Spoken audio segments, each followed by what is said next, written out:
Welcome to Basic Black. Some of you are joining us on our broadcast and others of you are joining us on our digital platforms. I'm Tanisha Sullivan, your host. Tonight, Super Tuesday and the presidential election. Every 4 years, U.S. citizens in modern times have the opportunity to vote for the next presidential leader through the democratic process of voting. And while presidential races over the years have had their moments, the 2024 election cycle appears more cautious and perhaps cautionary. There's an enthusiasm gap, doubts about President Biden's ability to retain Black and younger voters, as well as questions about his age. Republican frontrunner, former President Donald Trump, is viewed by some as extreme in his policies and use of rhetoric that will take the country in the wrong direction. But despite voter fatigue, this year's presidential election is seen as significant, a fight for our country's democracy. How will Black and brown voters decide what to do with their vote, or will they stay home? Joining us to discuss, Massachusetts State Senator Liz Miranda. She represents the Second Suffolk district in Boston, which includes the neighborhoods of Roxbury, Dorchester, Mattapan, Hyde Park, Mission Hill, Jamaica Plain, South End, Roslindale, and Fenway. Renee Graham is an associate editor and opinion columnist and author of the weekly newsletter Outtakes at the Boston Globe. Diana Wong is the founder and executive director of the Asian American Women's Political Initiative, the country's only political leadership organization for AAPI women. And Philip Martin, senior investigative reporter, GBH News, Center for Investigative Reporting. Welcome to you all. Thank you. Thank you. Now, before we get started, take a look at this political ad from the Biden-Harris campaign outlining what his administration has done since his first day in office. I'll get your reaction afterwards. On his first day in office, with the country in crisis, President Biden got to work for us.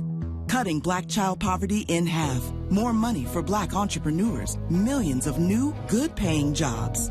He's lowered the cost of living and prescription drugs, but there's more to do. He gets it because we all deserve dignity, safety, respect, and a chance to do more than just get by, but to get ahead. I'm Joe Biden, and I approve this message.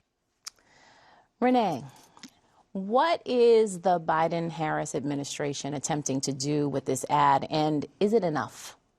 I think the obvious thing is they're trying to remind Black voters of what they've done the last 4 years, because they know that there's a messaging problem there somewhere. They have the sense that they are losing Black support. So this is their way of trying to shore that back up and say, look, we've done this for Black businesses. We've done this for Black child poverty. It's very much a kind of like how you like me now kind of thing is what they're trying to do. And they need to keep that reminder out there so that there isn't the sense that Biden, made all these pledges in 2020 and then forgot about the community. He's saying, no, I did not forget about the community. These are the things I've done. It's an obvious strategy, and we'll see if it works. We don't know yet. But it does say something that they feel the need to have that kind of very targeted ad. Mm-hmm. Philip, is it enough? Probably not. The reason it's not enough is because people aren't paying attention, even to ads.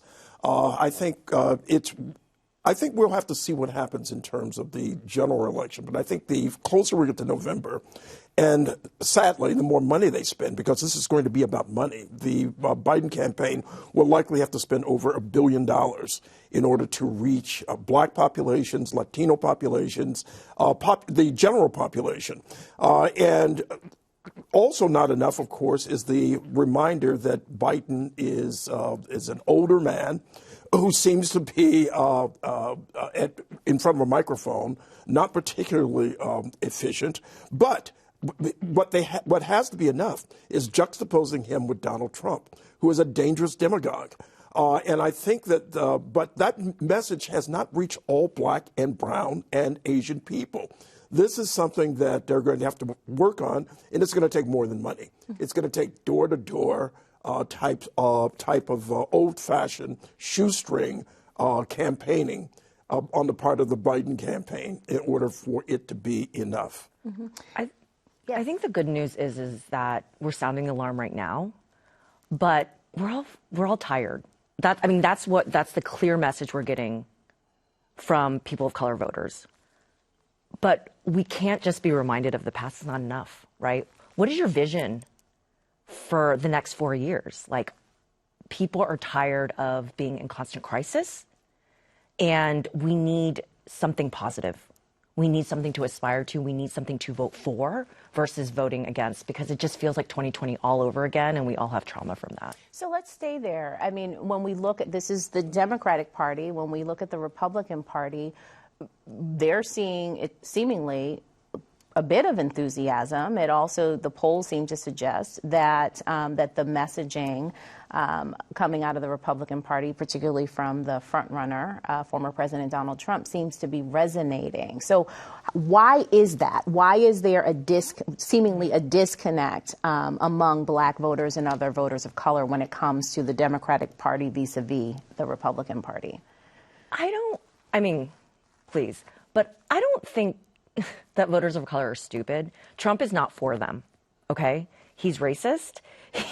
He is a demagogue, right? But I think the enthusiasm gap is real, right? And some of that is the nature of when your party is not in power and not in the White House, it is the other side is more excited, right, to take them down, to be back in power, right? So because the Democrats have Joe Biden, naturally, Trump's base is excited about taking over. But I also think it's just that it's the messaging problem. Like, can you tell me what I'm voting for? Can I play on that? Please. I think it's a little bit more than just voter fatigue. As someone who's, I haven't run a presidential election, but I've ran 3 local elections and I have one on the horizon. What we find is that there's a lot of anger too, divisiveness. Some people tap out of races not just because they're tired. I know for me as a black woman, I hear from a lot of black women that say, why do we keep supporting the Democratic Party where we're largely ignored, not supported, we're not listening to black women, and having to save a democracy in a system that is not designed for us is also very traumatic. And so what I'm seeing in communities is if folks are not excited, which we've all agreed upon the excitement gap, it has a down ballot effect. If folks are not going to vote in a presidential primary where many voters choose not to vote because it takes so much stewardship to get folks, particularly low income folks, young voters and black voters, to come out, it's going to have an impact on folks that are running in the local elections that need the excitement and the regeneration of sort of why we're voting for the Democratic Party. The other thing I want to say, it is very real. I think Biden is losing, but I don't think it's losing to Trump and the Republican Party. Most young voters, there was just an AP poll that had 20% of black and Latino voters and 20% approximately of young voters are very interested in a third party candidate. They're tired of Republicans and Democrats. And that is Biden's biggest problem. And what we saw in that ad, I think he was directly appealing also to black women. Black women care about families. They care about their children. They care about not just getting by. And he knows that he needs the black women's vote to make sure that he's the president for another 4 years. So here I wanted to say quickly, but he has to figure out a way to convey that other than every 4 years. Yeah. And that's the problem with politicians. It's, the whole idea that you only show up when you want something from me. What have you done for me? And what are you going to do for me? And if he can't get that message across, he's going to have problems. And how do we, going back to this point around black women, here we are again. Black women really holding democracy in our hands. What needs to be different this time around? Renee, you started to touch on it. What needs to be different this time around to help ensure that as black women decide where they're going to cast their ballot, that it's not just a one and done, but actually we're able to see more continued engagement with black women and our voices? I think there's 3 quick points. We've seen a rise of black women in electoral politics and in the Democratic Party. But we're not at the front and center most of the time. And I think there needs to be a change of the guard. I think the Democratic Party understands that it is at a crossroads. Now, how quickly they realize that and make the changes, like if we can look at Massachusetts, for example, voters of color, younger voters, black voters are saving the party. We always, even if Biden wasn't our first choice, we went out and we voted for him at higher numbers than anyone else. But the problem is, if we look at the Democratic Party in the Commonwealth, we're not largely represented there. When we look at the numbers, if you go to any Democratic convention here in the Commonwealth of Massachusetts, although we're a very liberal state, you can count the black people in the room. Still, 2023, 2024, and that needs to change. We need to be able to say, we believe in black women.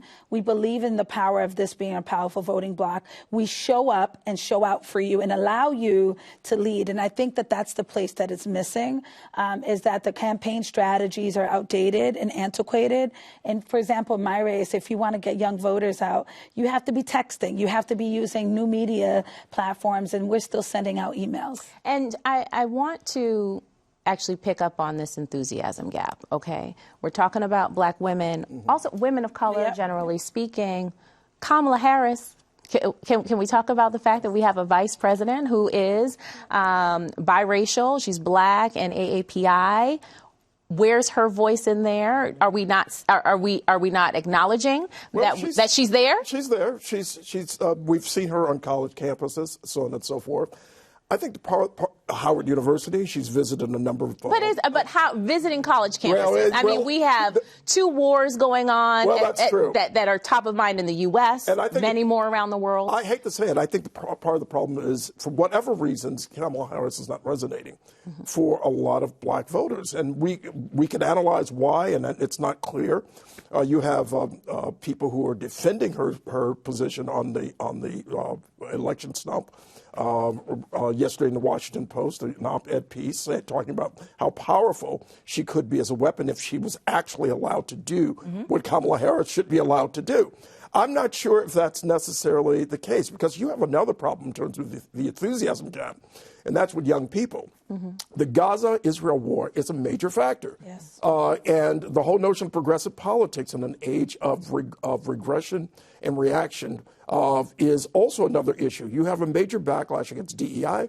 You have a major backlash against affirmative action, against women's reproductive rights.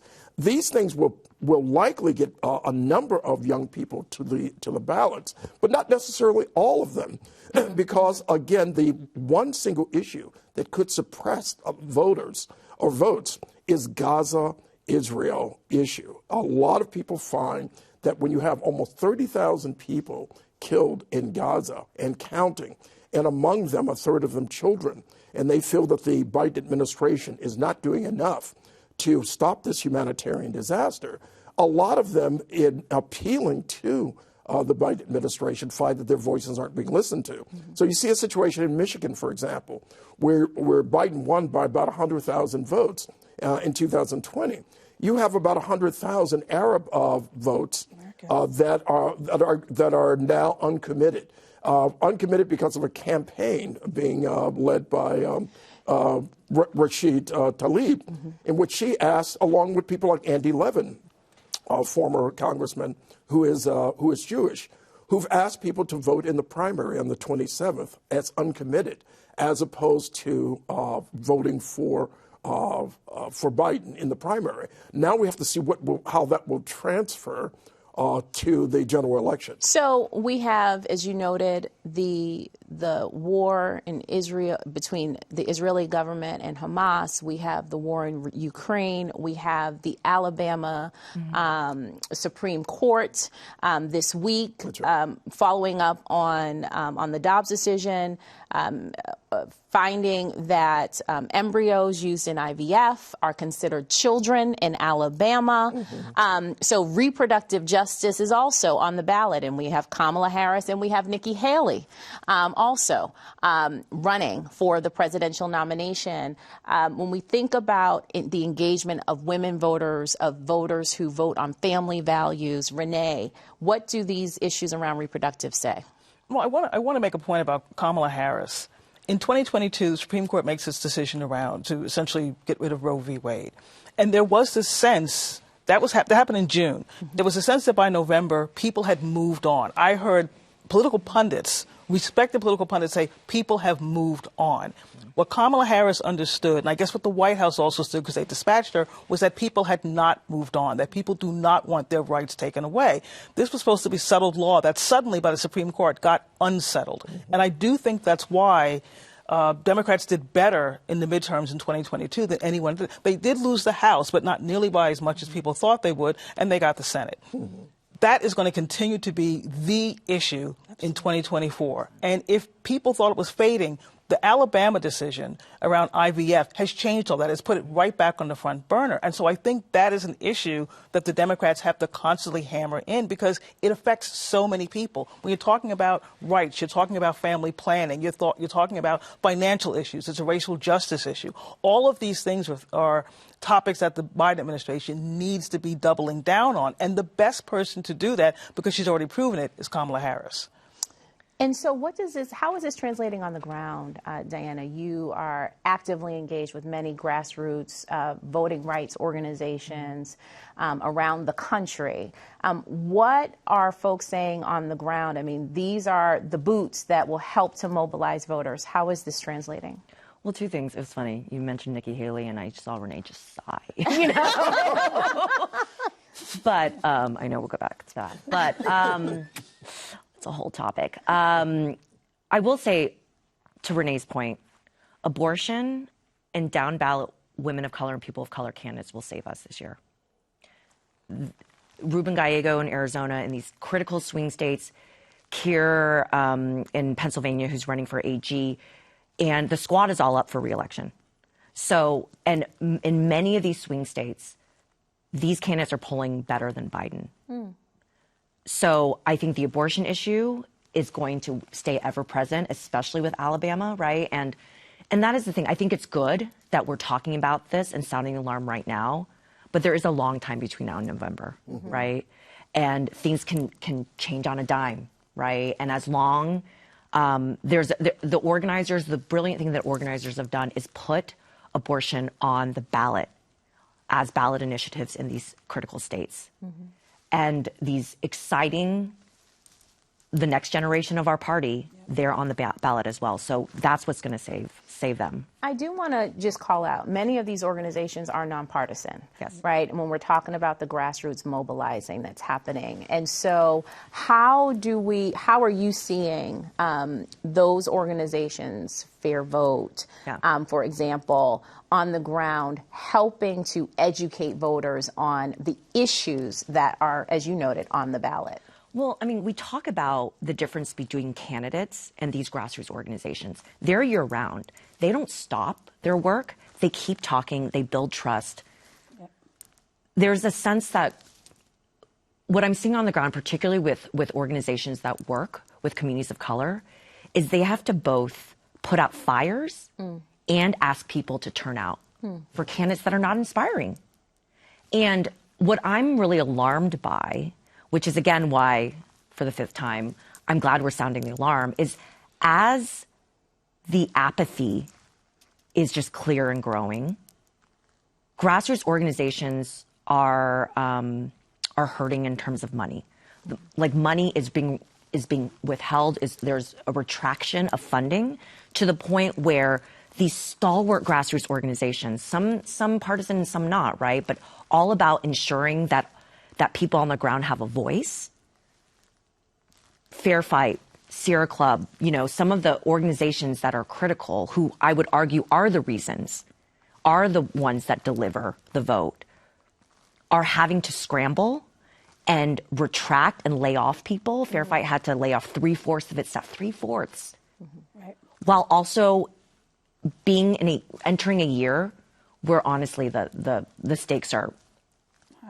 If I could add, and I just briefly, I think another point, and you're right, is also the mechanisms for getting people out to vote are being attacked. around the country, largely by Republican legislators. In Georgia, for example, Transformative Voter Coalition, their ways of basically going door to door and driving people to the polls. All these things have been attacked legislatively. And you're seeing this in Florida, you're seeing this in Georgia, you're seeing this around the country of how to basically suppress the black vote, voters of color. As we enter, we're about to celebrate the 60th anniversary of the Voting Rights Act in 2025, and we're seeing regression all around.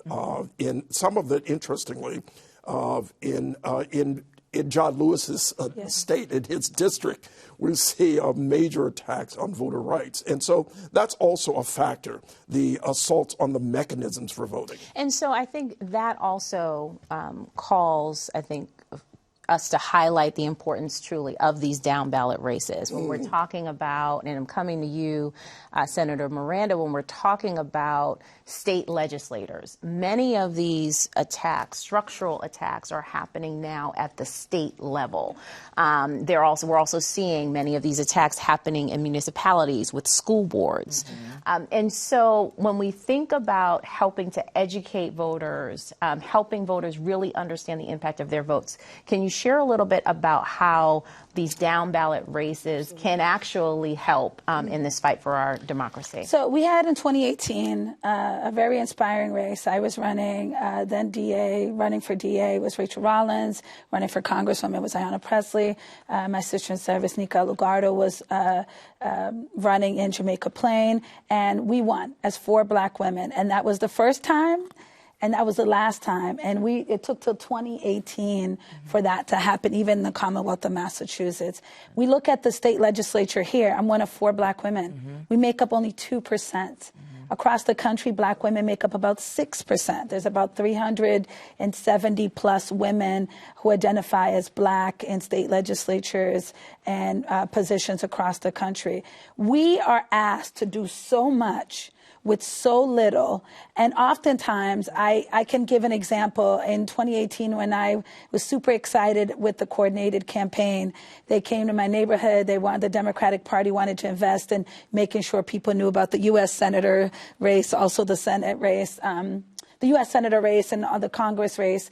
And then we weren't even on the flyer. And I remember talking to one of my sisters in service, and we did a basic black show right after winning where it rose the alarm. But the idea of like, you're coming into our communities where we know best, and you're still not promoting us or elevating us to the level of maybe a U.S. Senator, because they're not going to, people you knock on their door in Dorchester are not going to care about people that they've never seen. Right. But they're going to care about the woman who's running, who's knocked on their door 5 times. And so for me, I am really scared.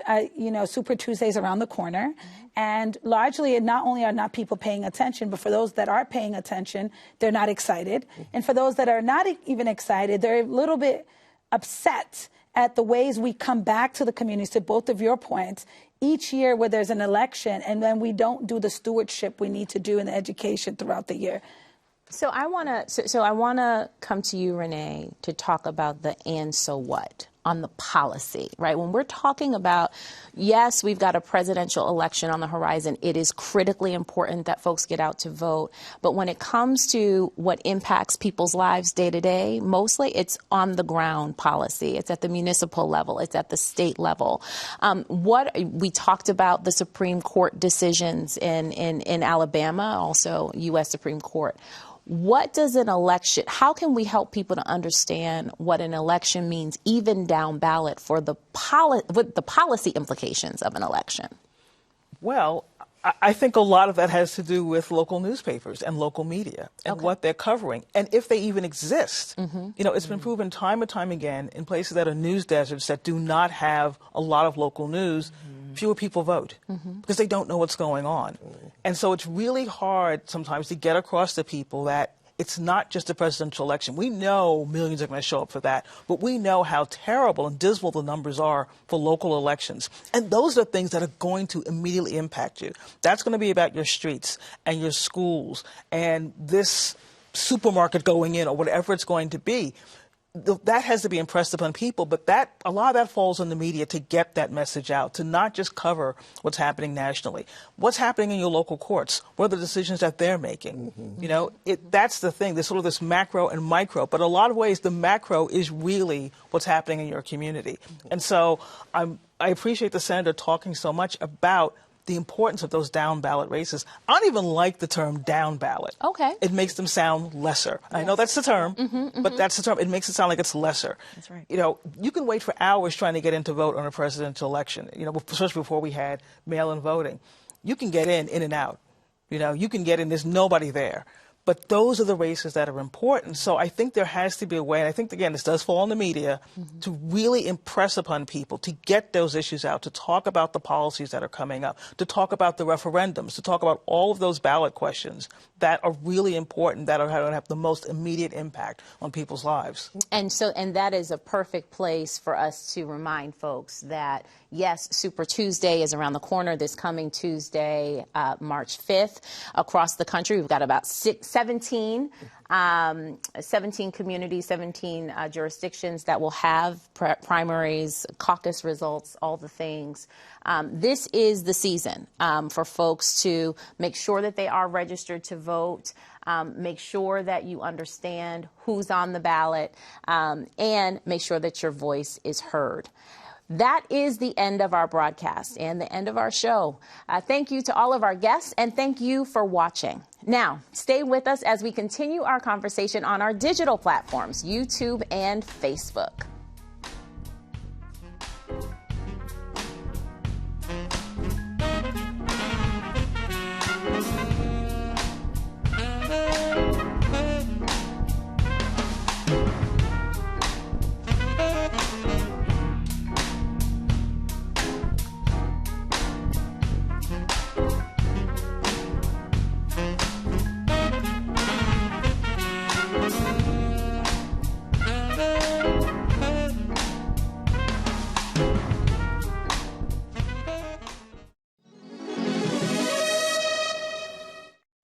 I'm Tanisha Sullivan, your host. We're on YouTube and Facebook with our post show, continuing our discussion on the upcoming Super Tuesday primaries and the presidential election. I mean, we were just getting started. I want to go back to this conversation about, you know, the enthusiasm gap. Look, when we think about communities of color, there should be a lot for us to be excited about. We have 2 women of color, presumably, who are in this race, right? We've got Kamala Harris, Vice President Kamala Harris, obviously will be on the Biden-Harris ticket. And then we have Nikki Haley, who is on the Republican side fighting to have her voice heard in the Republican primary. A lot for us to be excited about. 2 women of color, 2 women of AAPI descent. So, Diana, let's talk about it. Okay.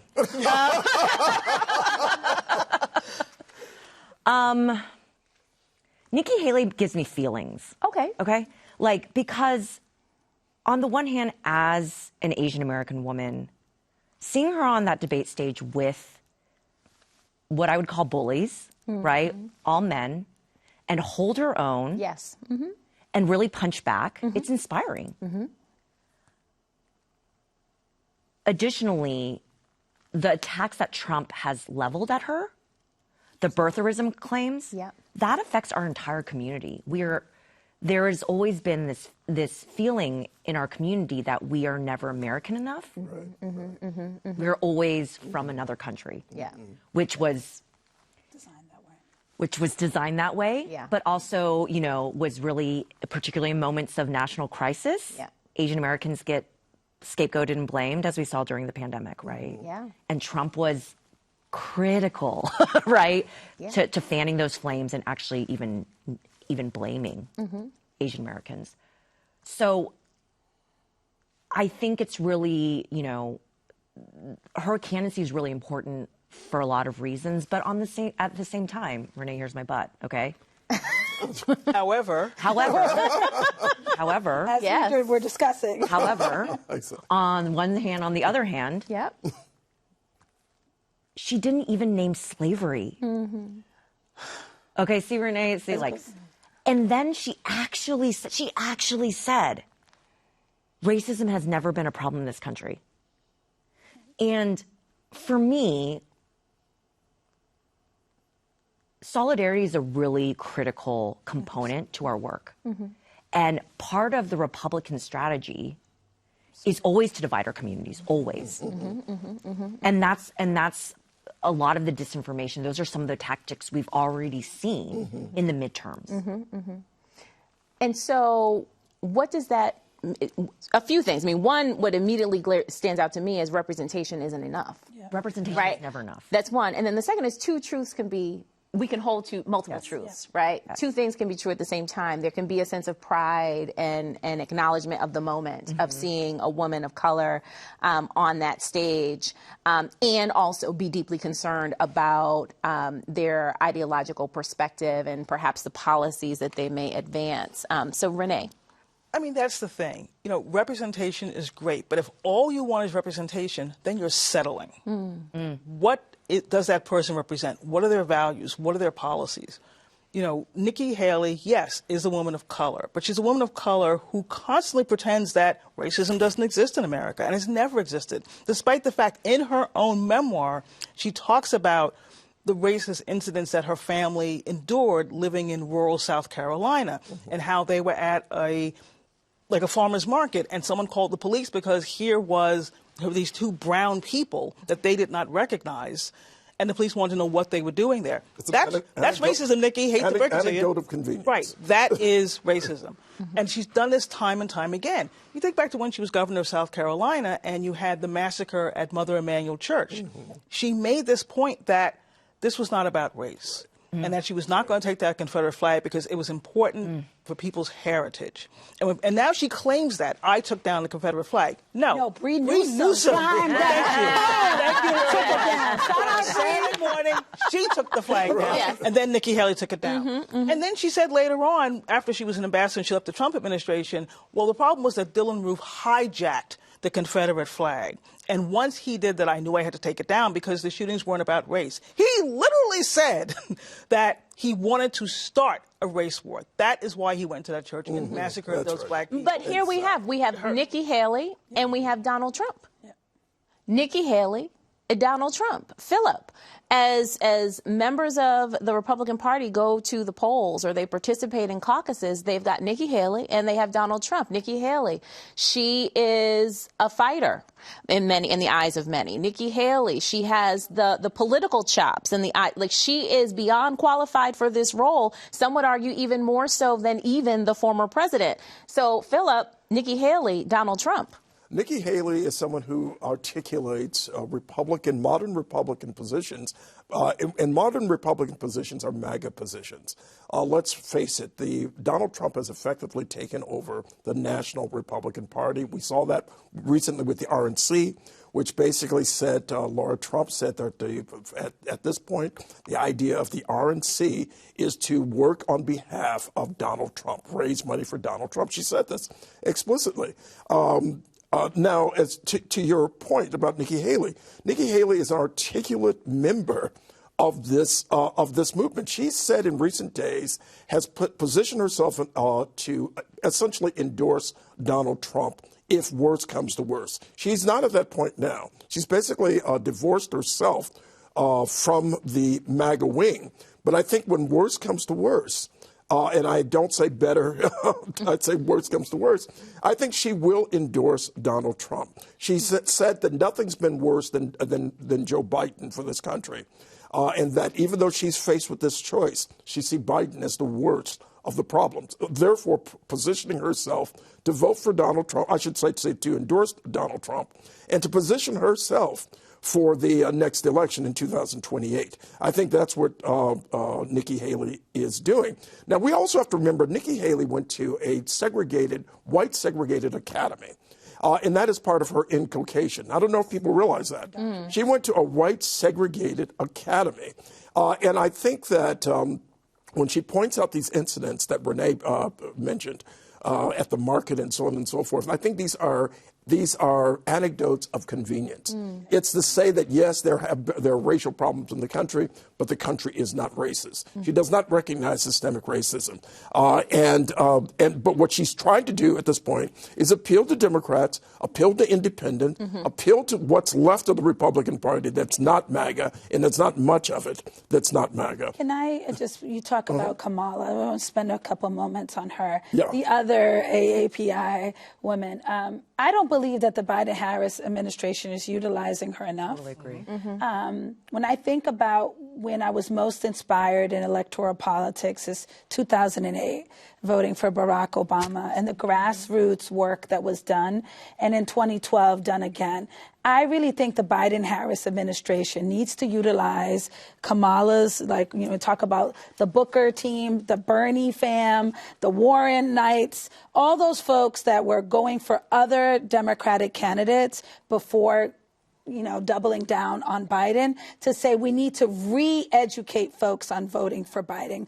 I think we have 6 months. Super Tuesday is a great deadline, but when I think about, because I've ran for office a few times, really we're looking at the primaries in September. We're looking at, can we actually get folks out and mobilize in a way that puts a stamp on it? We don't want to just win, right? All the polls say that it's 48-52, 52-48. On any given day, it flips between Trump and Biden. So I actually think they need to remobilize what I think Barack Obama utilized, and utilize Kamala Harris to be able to speak to younger voters and to speak to voters of color. Well, but I mean, let's be honest here. Kamala Harris is not Barack Obama. That's right. That's right. And she did run for the Democratic presidential nomination 4 years ago, and struggled to resonate in the Black community. And so, yes, I think it is important that she is not simply just there as a fixture and is engaged, but what else? What else can be done to help mobilize and inspire? Because that's what you're getting to. And Diana, you talked about it on the program. What is the vision that we as a society want to see that will resonate? And it's not just about what we've done. And I think that ad spoke about we want to help you not just get by, we want you to get ahead. Yeah. Where are you going next? Immigration is on the ballot. You talked about it, Renee. Reproductive justice is on the ballot. And I just want to remind folks, because sometimes people take and hijack reproductive justice like it's not a Black issue. The people that go through the most in the reproductive justice continuum are poor people, rural people, people that are speak a different language, and Black and brown women. And so that is a racial justice issue. I think the economy, even though we've seen a lot of student debt be canceled, that's still not enough. I hear from people all the time, $10,000 out of $125,000 is not going to make me a homeowner. I think we need to appeal to young voters. I think this is where I was saying utilizing Kamala. She did struggle, but there's a lot of folks who their candidate didn't get elected 4 years ago, but still went out and supported Biden because they knew what was at stake. I think we're at that point again where we desperately need the enthusiasm of young voters, the idealism. But I want to say something about this Israeli-Hamas race. It has completely divided. I have the community. I have the largest Muslim population in the city of Boston. When the mosque was going to be built in New England, they couldn't go anywhere. They came to Roxbury. But folks in that community don't feel supported. It's just like the Black women who are saying, you count on us to vote for you, Democratic Party, but you don't listen to us. You don't utilize our strategies. We're not in leadership. I think that that's going to be a very powerful vote that we need to pull out as well. And how do we do that? I think we utilize the tactics of community organizing. When you talk about grassroots organizing, a lot of people come to me and they say, well, Liz, you've won a few races. And I say, yeah, but it's not because I know how to run a political race. It's because I was a community organizer in the Dudley Street neighborhood, where I learned that people, when they have nothing, have each other. And I think that they have to use those strategies, go back to the old school ways of mobilizing folks to go out and vote. Because it's going to take 6 months and a year. This is not something that's going to happen overnight. I got to tell you also, I think you have to go state by state also when we're talking about the enthusiasm gap. And Diane mentioned Arizona earlier, Ruben Gallegos. Am I pronouncing his name correctly? Yeah. Ruben Gallegos ran against Carrie Lake. You're going to see a massive turnout in this election because it is existential for many people. They see Carrie Lake is so frightening, many people do, that she is like Trump in a skirt. And then you also have Kristen Sinema, who could run, but has not stated she will right now. So you have this three-way race that's going on for the U.S. Senate in 2024 that could, in fact, mean control of the U.S. Senate. California at this moment for Super Tuesday, you see Barbara Lee, a black woman, who is in fourth place behind Katie Porter, a Democrat. This is a jungle race, as they call it. Everyone is running in California at the same time, and so you have for the general election, and so the primary is coming up at the end of this primary. Where Barbara Lee's on the ballot, where Katie Porter's on the ballot, where Stephen Garvey, a Republican former baseball player, is on the ballot, and Adam Schiff is on the ballot. You're going to see major numbers coming out for this race because, again, it means a lot for people. Adam Schiff, in their view, stands for someone who stood against Trump. Katie Porter, someone, a progressive, who has basically stood against Trump. Barbara Lee, she probably doesn't stand a chance in hell in California. Will likely come in fourth place, but she was the only U.S. representative in the country who basically voted against the entering Iraq at the start of the war. Was it Iraq or Afghanistan? But anyway, I think she opposed both moves. And so really it's state by state. And I think you're going to probably see something similar in Michigan. But for Michigan, again, I think for Biden, the problem he's going to have is that you're going to have a large number of people voting uncommitted. But that's in the primary. But as far as getting people out, I think it really depends on the state. I just want to say something really quickly. 81 million people voted for Joe Biden in 2020. They did not vote for Joe Biden because they were enthusiastic about Joe Biden. That's right. They were enthusiastic about keeping Donald Trump out of the White House. And I do not think that we can underrate the impact that's going to have. There will be people who will sit on their hands. Will people say, like, you know what, I can't vote for either of these men. I won't vote for Biden for this reason. But the fact of what we know this country will turn into with Donald Trump is going to be a real motivating factor for a lot of people, and people are going to be very enthusiastic to keep Donald Trump out of the White House again. There can be no doubt that 2024 is once again a consequential election cycle. We are truly in the fight not just for our democracy, but for a multiracial democracy and what that can and should look like. And so we do want to encourage folks to make sure that you are registered to vote in your local as well as the federal elections. Make sure that you are taking every opportunity to cast your ballot in the presidential primary as well as your local state level primaries. This is the opportunity for each and every one of us to help stand on the front lines in the fight for this multiracial democracy. With that, we are out of time and we'll have to end it there. But what a great discussion. I knew this was going to be great. I was looking forward to this. Thank you to all of you for joining us. I am Tanisha Sullivan. Have a great night. Thank you. That was good.